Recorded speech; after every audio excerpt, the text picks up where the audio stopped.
Jamie Carragher said, and rightly so, he was fantastic when he came on. Thoughts on the price of World Cup tickets? Ferdinand was asked by Carragher. A man of the people would surely call FIFA and Infantino out, or was your pay packet for the draw to buy your silence? Rio Ferdinand had quoted it and said, or had posted say, thoughts, Cara, on Mo Salah being sung by the cop. But Jamie Carragher's right. I actually got the lads to tweet out about Rio Ferdinand when he was doing the World Cup draw, because that was not Rio alone, but that was the cringiest bullshit you've ever seen. And look, I don't really have much time for Rio Ferdinand, so if I had to pick a side in this one, I'd be siding with Jamie Carragher.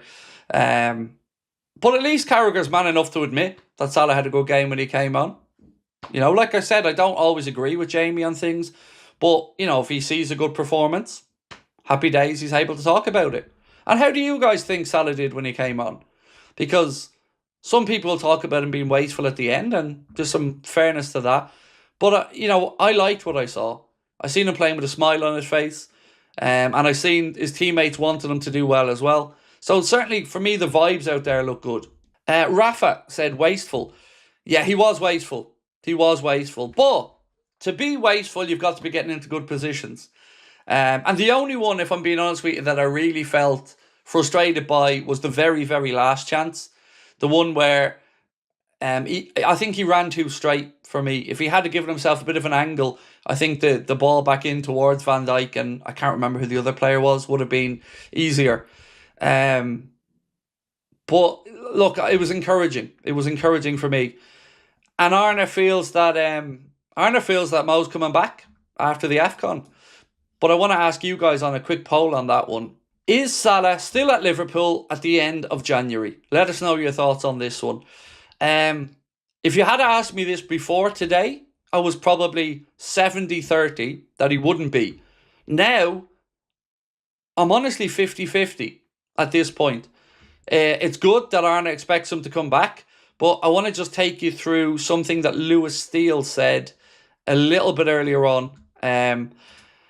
Lewis Steele wrote that Saudi clubs are confident of landing Salah, but the important part here is, should he want to leave Liverpool? They believe it will cost close to £100 million, and a move could happen in the summer, if not in January. Now, here's what I'm concerned about. So Mo had a good day today, you know, and everybody was smiling. But what if Mo goes to the AFCON and Liverpool are doing well, and we're performing and we're winning? I wonder what will happen if he comes back and doesn't get put into the team again straight away. You know, for this situation to really be finished, I think there has to be an acceptance that his automatic starting role could have come to an end, and that he is no longer undroppable. If Mo can get to that point in his head, happy days. It's a win-win for everybody. But if he can't and he wants to play, I think there could be a bit more to this. But like I said, I don't know which way it goes. But it'll be interesting to see if anything at all comes out while he's over at the AFCON. But look, I have to say as well, and to mark what somebody in the chat there said, giant gifts. If somebody puts 100 million on the table, I mean, lads, 100 million. I think you'd have to take 100 million if it was put down on the table.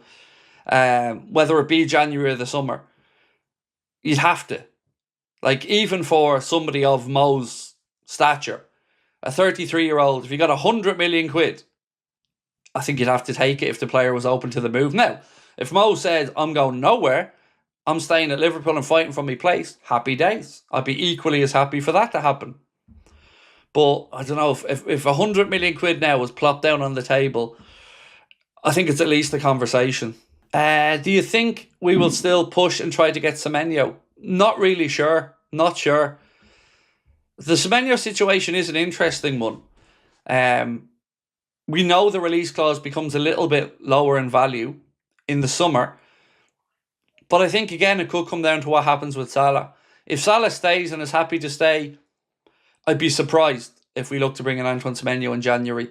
But there's a couple of other things we need to discuss as well. And I mentioned a moment ago that I'm interested to see what happens with Salah when he's at the AFCON. But I'm equally as interested to know what happens with Chiesa when Salah's at the AFCON. Will he actually get game time? Because if Arne sticks to the system he has now, you could make an argument that, we probably need some less wingers. But I'm still hoping for more minutes for Fede, because what he can't do is have Salah gone, have Gakpo injured, and then ignore Rio and ignore Chiesa. That's just asking for trouble. And again, asking for more injuries. So that's where my head's at. And with the Endo one, we can't sell him unless we have somebody to come in. I know he's a bit part role, but we still can't. We need to have defensive-minded players in the squad. We just do at this minute. Craig, hope you read this. Is Mo gone in January? I don't know, mate. Honestly, that's what I'm asking you guys. I'm truly at a loss to try and figure it out anymore. 12 hours ago, I would have told you more likely than not he's gone. Now I'm pretty much on the fence. Yeah, again, I think it'll come down to what happens when he's at the AFCON. If anything else comes out, if he does an interview that is in any way negative again, I can see it escalating quickly to a sale. If he goes over to the AFCON with Egypt, just goes about his footy business, comes back and is ready to get stuck in and fight for his place again, then maybe he stays. I don't know where this one goes. Sonder said Chiesa goes in January, Semenyo in, he wants game time. Oh, that would be great.